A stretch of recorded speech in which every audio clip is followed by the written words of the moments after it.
So, you're very welcome to this Saturday session with ExamRevision on Leaving Cert Chemistry. We will begin this live session in just a moment.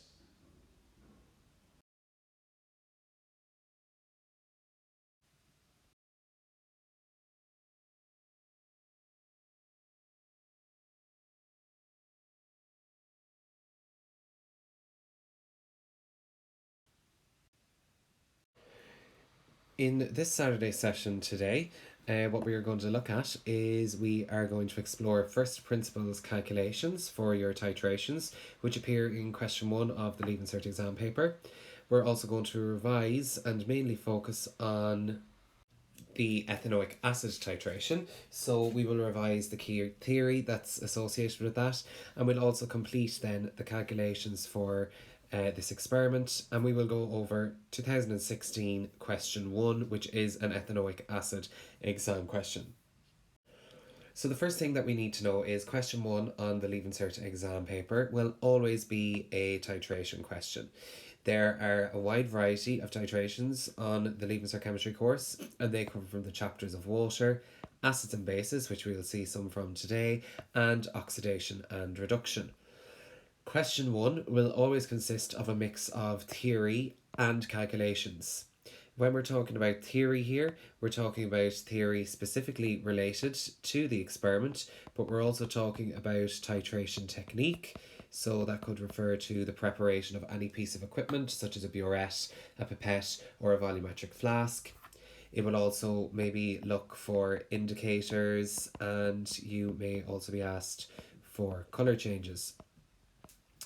Also, we are seeing in recent years that the last part of this question 1, they're pulling from the origin chapter, I suppose you could say. So for acid and bases, for example, with the ethanoic acid titration, they're pulling a question based on ethanoic acid from your organic families chapter. With oxidation and reduction, they're starting to bring in some reference to oxidation number, and for water then they're pulling theory from there as well. So it's just important to know that although the titrations are in question 1, you do need to have a little bit of a background on your theory of the titration that's in question and the chapter that it originates from. So for example, in this question today on our water crystallization experiment, we're going to see that you have to justify the choice of indicator that you use in your titration, and this will be coming from your pH and indicators chapter. A top tip that I have for question 1 is that you most certainly will need to know how to complete calculations by first principles.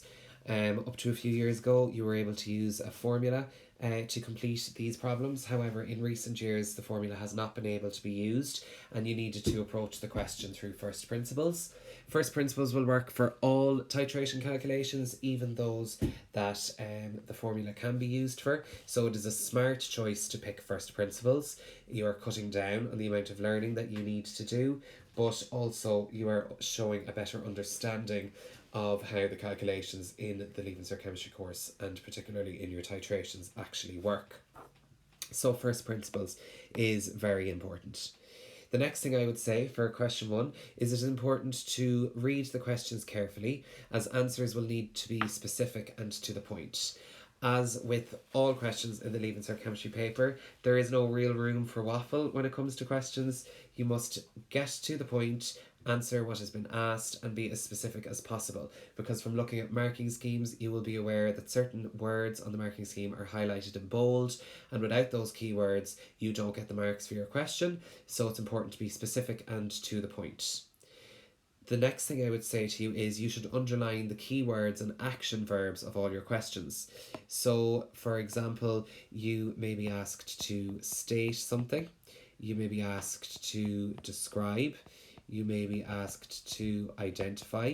These are all different action verbs, and they all have a different way of answering them. So state and identify are quite similar.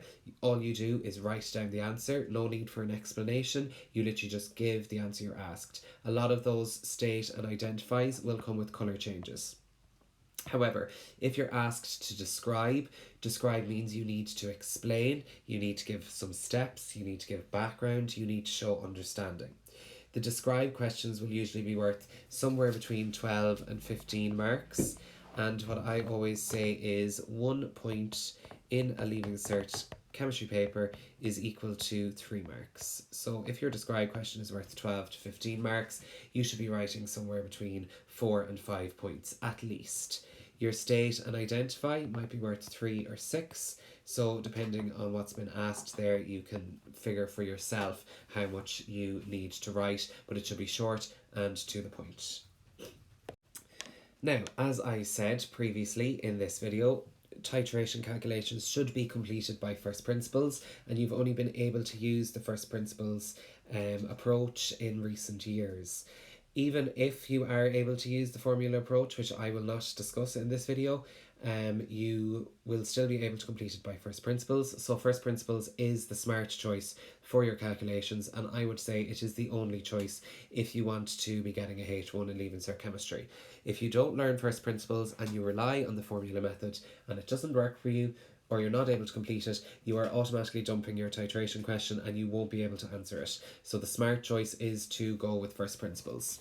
It is important to remember that for first principles may often only answer the first 2 or 3 parts of your calculation, and we're going to see that today in our water crystallization, because the water crystallization experiment has an extra part onto the end that we will need to be able to calculate. So that will involve some separate learning, but your first principles is always your starter point for your titration and will always be used for the first 2 or 3 calculation parts of an exam question. Now, as you can see down below, I've created a flow chart for you which goes through the steps of first principles, and these steps are very clearly laid out. As you can see above it, it tells you in the boxes, the coloured boxes, blue and red, it tells you what each step is used to find. And below in the white boxes is then it tells you how to complete each step. So for example, if you're asked to find the moles of your standard solution per titer volume, you would use the formula moles per litre, or the molarity, divided by 1,000. The reason you're dividing by 1,000 is because it's moles per litre, and there's 1,000 centimetres cubed in a litre, and you're multiplying by your titer volume. Now, one year it did ask this moles of your standard solution per centimetre cubed. So what you would do here is you would just divide by 1,000 and not multiply by anything. So it is important that when you learn these rules for first principles, that you can see that they are flexible and that you can interchange them, but that they are the basis of all of the answers to your questions, and that you will be able to answer questions using these set of steps, but you just have to read carefully in case there's any edits that you need to make to your formula and make them accordingly. And we'll see that in a few minutes when we complete the 2016 question. Step 2 of first principles then would always be to find the moles of your unknown solution in your titer volume. And to do that, you use the ratio, or the moles ratio, from your balanced equation, and you would compare your standard solution to your unknown, check the ratios. But the important thing with this step is to be careful of your volumes and that you use the correct volumes for your unknown solutions and your standard solutions. And we'll see this, as I've said, again in our 2016 question that we're going to go through in a few moments. The last thing then for first principles, and this is usually what the question will ask, it will ask you to find the molarity of your unknown solution. To find the molarity of the unknown solution, you need to complete the first 2 steps of first principles and then fill your answer in, moles by 1,000 divided by the titer volume, to get molarity. You're dividing by the titer volume and multiplying by 1,000 because you're looking for molarity, and molarity means moles per litre. Now, this should make sense to you from class and school. If it doesn't and you're still slightly confused, keep watching, because we're going to do a first principles calculation and I will take you through it step by step to help you understand. So let's go through the determination of the amount of water crystallization in hydrated sodium carbonate. So this is a titration in question 1. And as with all titrations, it's very handy to know what goes in your key parts of your titration so that it can help you with your theory parts of the experiment questions.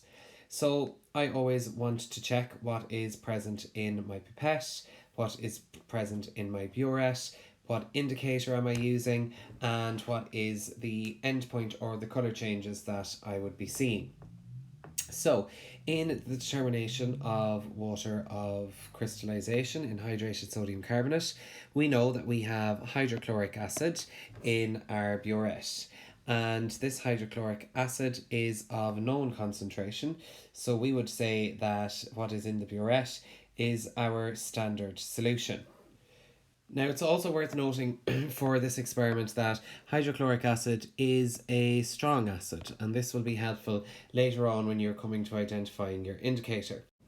Another key thing that would need to be mentioned with your burette is another piece of equipment that we would use, which would be a funnel. A funnel would be used to fill your burette, and you would also need to make sure that below the tap of the burette is filled when you're filling it, etc.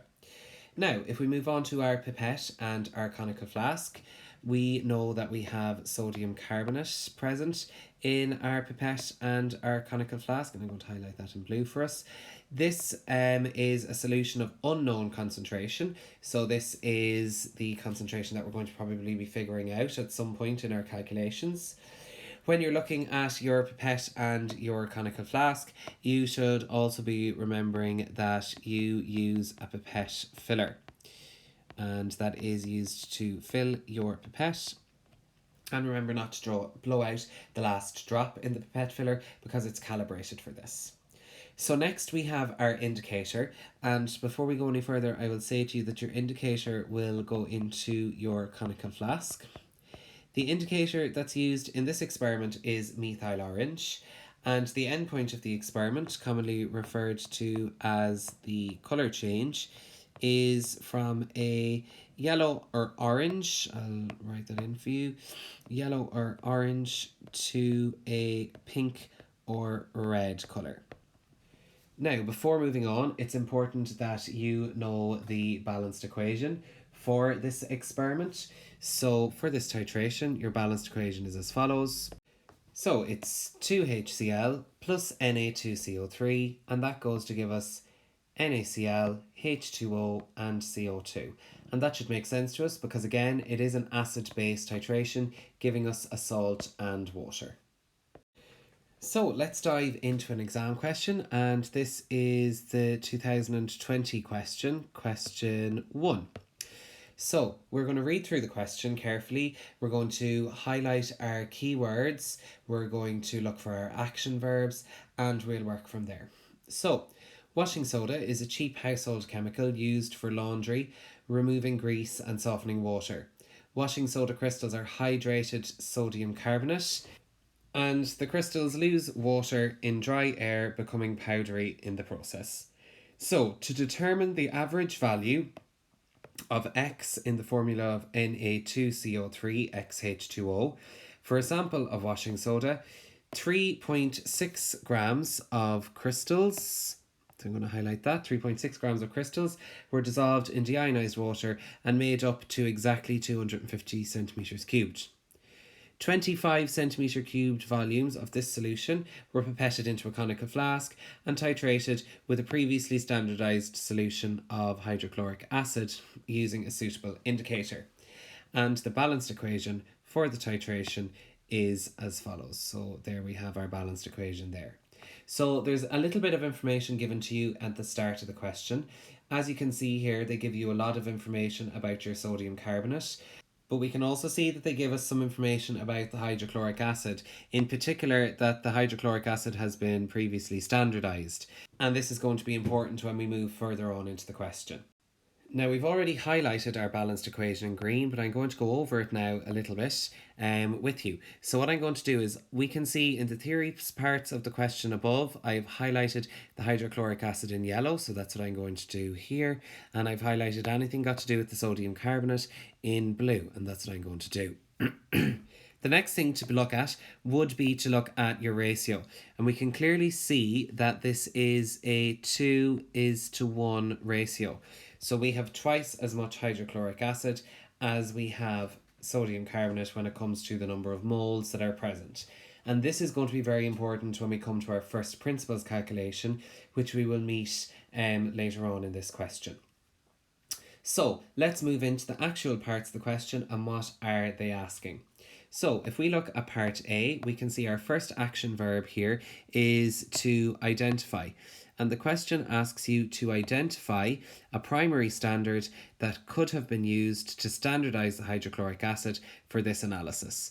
So they're basically asking you, what primary standard could you use to figure out the concentration of the hydrochloric acid before undertaking this experiment? Now, this question is worth 5 marks and it is an identify, so you just need to write down what the primary standard is, and that's it. There's no need for any explanation here.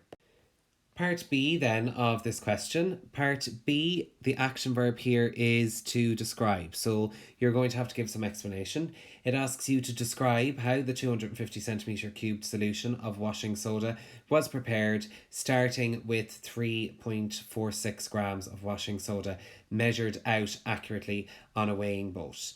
Now, we can see here from this question that it is worth 12 marks, and I always say 3 marks on a Leaving Cert Chemistry paper is equal to 1 point of information. So the fact that there is 12 marks here, you will need, that is 3 by 4, so you will need 4 points of information working out at 3 marks each. And we'll see on the next part of this video when I go through the answers that I always tend to give an extra point of information just in case the marking scheme changes and your answer maybe isn't hitting the mark. But because it's describe, you need to give a description and provide some detailed information. And with these questions in particular, they are going to be looking for equipment that you've used and the titration technique if it's necessary. Part C then. Part 1 is asking you to name a suitable indicator for this titration. So again, that's fairly straightforward. You just name the indicator. C part 2 asks you to justify your answer. So justifying your answer here basically means give a reason why you chose the indicator you did in part 1. And then part 3 says, using the indicator, what colour change was observed in the conical flask. Now, once you see the word colour change, you must give 2 colours. So I always say with a colour change, you should give the before colour and the after colour. And that will guarantee you your marks in a question like that all of the time. Part D then. Part D is the really important part of this question. It's worth 21 marks, so it's worth just over 40% of the question. And what we're looking at here is our calculation. So it says, on average, 21.5 centimetres cubed of 0.12 molar hydrochloric acid were required to completely neutralise the 25 centimetres cubed of the washing soda. Now I'm going to stop there because, as you can see, as I was reading that out, I highlighted those figures in different colours. So as I have done with the top part of the question and the balanced equation, I highlighted anything got to do with the hydrochloric acid in yellow and anything got to do with the sodium carbonate or the washing soda in blue. So what you're asked to do in this question is you're asked to find by calculation some of the following. So you're asked to find the average number of moles of hydrochloric acid used in this titration. So what they are asking you there is they are asking you for the number of moles per your titra volume, and that's what we will learn for first principles. The second part is asking you to find the number of moles of Na2CO3, which is sodium carbonate, neutralized in each titration. Now, you can find this by using your balanced equation and looking at your ratio, because you will have previously figured out the number of moles of HCl used in the titration, so you can go back to your balanced equation to figure out the number of moles of sodium carbonate used. That will be for your titration. So for part 3 then, it asks you to find the number of moles of Na2CO3 in 250 centimetres cubed. So there, you will use your answer from part 2 and you will multiply it such that you get 250 centimetres cubed. And we'll go through this on the next slide. Part 4 is asking you to find the mass of sodium carbonate in 250 centimeters cubed. And whenever I see mass, I'm automatically thinking I have moles, I'm looking to get mass, so I'm going to have to do something with my molecular mass or my MR. Part 5 then, they're asking you to find the mass of water and hence the number of moles of water in 3.46 grams of crystals. Now, with this question, you need to be careful. They're trying to catch you out here. There's two parts hidden within part 5. So the first one, you're asked to find the mass of the water of crystallization and hence the number of moles of water. So when we're doing out this calculation on the next few slides, we will be doing those two parts in part 5, but you need to spot that they're looking for two calculations within one there, and that's very important. A lot of students will skip over that and lose marks. And then part 6 is asking you to find the ratio of moles of water of crystallization to moles of sodium carbonate. So when I see the word ratio, I automatically think either your balanced equation or I would think division. And because we're using the balanced equation further up in part 2, I'm going to think, right, ratio means divide, so I'm going to be dividing something. But also you can see in part 6, they say hence find the value of x. So they are going to want you to find out what is the value for x up here that I'm highlighting at the top part of the question, or that I'm going over now. So as you can see, part 6 also has two calculations hidden within one part. Another very important part in this question, and I'll underline it rather than typing it or highlighting it, is they ask you for your answer correct to the nearest whole number. And that's important because there will be a mark lost in the case of not rounding to the nearest whole number. So it is important that you follow that. So now that we've gone through the question, broken it down, highlighted our action verbs, highlighted keywords, given a few pointers on what we're going to do, let's go and answer this question now together. So to answer this question, we're going to start with the theory parts of the question, and that is parts A to C. So part A asks us to identify a primary standard that could be used to standardize the hydrochloric acid solution for this analysis. So here they're asking you, what primary standard could we use to figure out the concentration of the hydrochloric acid that we're using in this titration? And the answer is very simple because it's an identify, so you just need to state your answer. And your answer for part A is anhydrous sodium carbonate. That is the primary standard that you will use to standardize your hydrochloric acid solution prior to completing this experiment. Part B then, it asks you to describe how 250 centimeters cubed of your washing soda was prepared, starting with 3.46 grams of it measured out accurately in a weighing boat. Now, as I mentioned in the previous slide, this is worth 12 marks, we know that 3 marks is equal to 1 point of information.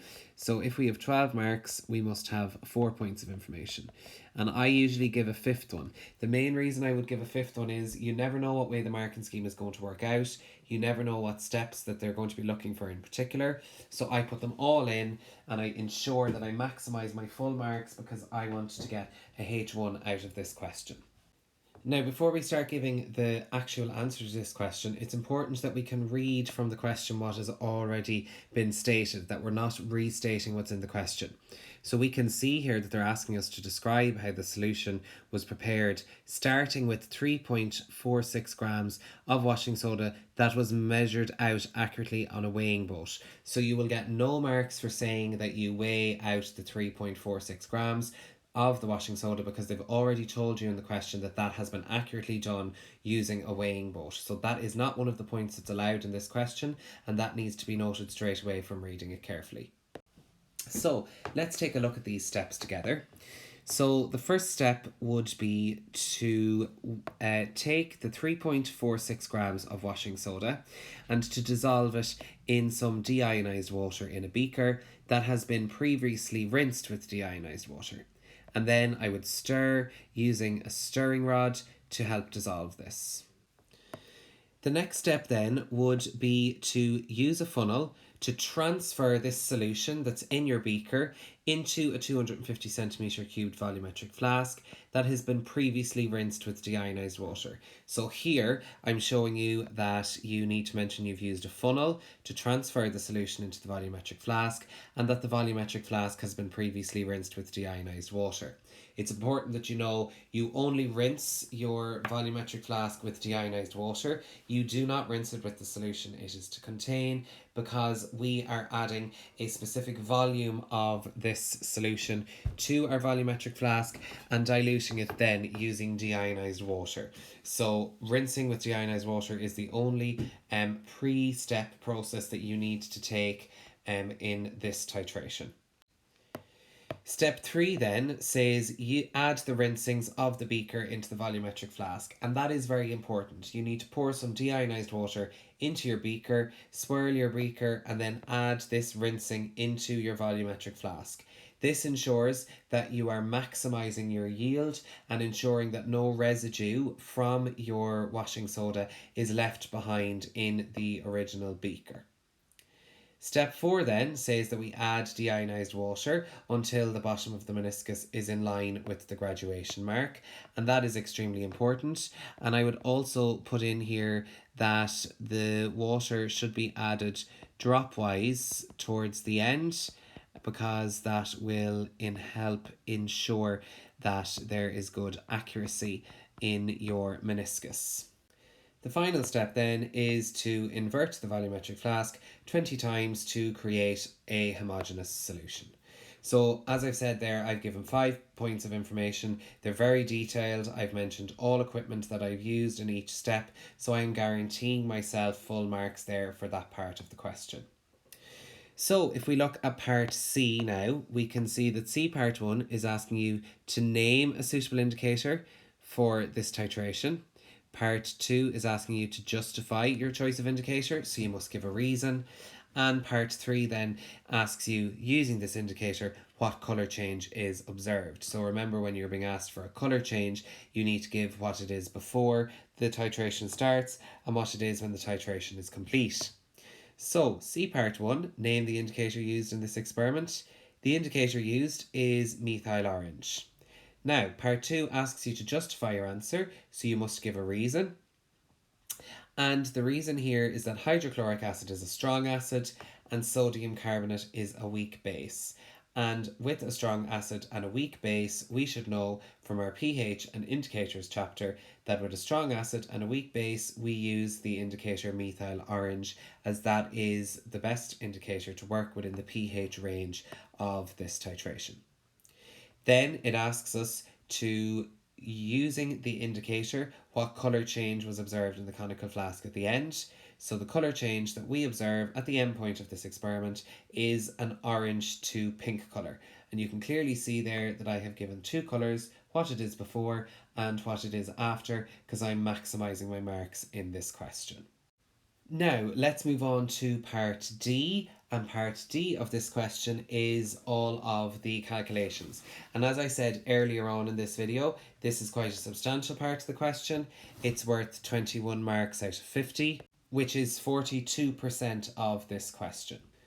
So it says, on average, 21.5 centimetres cubed of 0.1 molar hydrochloric acid were required to completely neutralise 25 centimetres cubed of the washing soda solution. So as you can see there, I've highlighted, as I did in the earlier part of the question, my acid pieces of information in yellow and my base pieces of information in blue. Now I am going to write down the balanced equation for us that we have it. It's 2HCl plus Na2CO3 goes to 2NaCl plus H2O plus CO2. So this will help us later on with our calculations. So if we're looking for part 1 here, part 1 asks us to find the average number of moles of HCl used in this titration. So the average number of moles of HCl, so that's yellow there. When they're asking for the average number of moles of HCl, what they're simply asking you for is the moles per your titer volume, and that is step 1 of first principles. So this is the moles of your standard solution. We know this is the standard solution because a standard solution is a solution of known concentration, and we know that the concentration of our HCl is 0.12. So I know that I have moles per litre, or molarity, that is 0.12, that I divide that by 1000, and the reason you're doing that is molarity is moles per litre, so dividing that by 1000 gets rid of the litre, and we multiply by the titer volume, and the titer volume here is 21.5. And when we put that into the calculator, what we get is we get 0.00258, and that is moles per 21.5 centimeters cubed. And that is the answer to part 1. So next we move on to part 2, and we can see here part 2 is asking us for the number of moles of Na2CO3, which is our base, neutralized in each titration. Now, because I have the number of moles of my hydrochloric acid, I can use my balanced equation in this part to figure out the number of moles of my sodium carbonate. So this is actually step 2 of first principles. So I'm going to answer this in blue because it's linked with my base, and we're looking for the moles of our sodium carbonate in each titration, neutralized in each titration. So that's looking for your moles of your unknown solution in your titer volume, and we can use our balanced equation. So my balanced equation is 2HCl is to Na2CO3. So I can clearly see from my balanced equation that is a 2:1 ratio. So I have, from my previous part, I have 0.00258 moles per 21.5 centimeters cubed of my HCl. So because it's 2:1, it must mean I have twice the amount of moles of HCl as I do Na2CO3. So that means I will be dividing this concentration by 2. So I will get 0.00129 moles of my sodium carbonate, but this is per the titer volume of the sodium carbonate, and we know from up here that that is 25 centimeters cubed. So that is 0.00129 moles per 25 centimeters cubed, and it's very important that you check your volumes when you are doing first principles and that you're matching them up correctly with your acids and your bases. So that is the answer to part 2. So if we take a look at part 3 then, part 3 is asking you for the number of moles of your Na2CO3 in 250 centimeters cubed. Now, this is basically the third step of first principles, because the third step of first principles asks you to find the molarity of your unknown solution. But molarity would mean moles per litre, but here they're only asking you for moles in 250 centimeters cubed. So rather than going to your last step of your first principles, there is a very easy quick step that we can do, because we know from the previous part that we have 0.00129 moles of our sodium carbonate per 25 centimeters cubed. So if I want to go from 25 centimeters cubed to 250 centimeters cubed, I can simply multiply by 10. So that must mean that I must multiply the number of moles by 10 also. So that means we get 0.0129 moles per 250 centimeters cubed, and that is enough to answer part 3.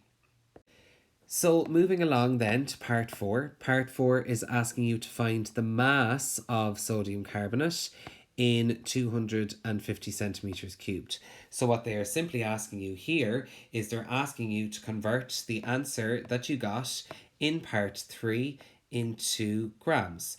And we know that if we want to go from moles to grams, that we must multiply by the molecular mass. Now, this is the mass of sodium carbonate, so we are going to be getting the MR of your Na2CO3. So let's figure that out. We know it's 23 plus 23 plus 12 plus 16 plus 16 plus 16. And that gives you 106 grams. So that is the molecular mass of your sodium carbonate. And this is anhydrous sodium carbonate.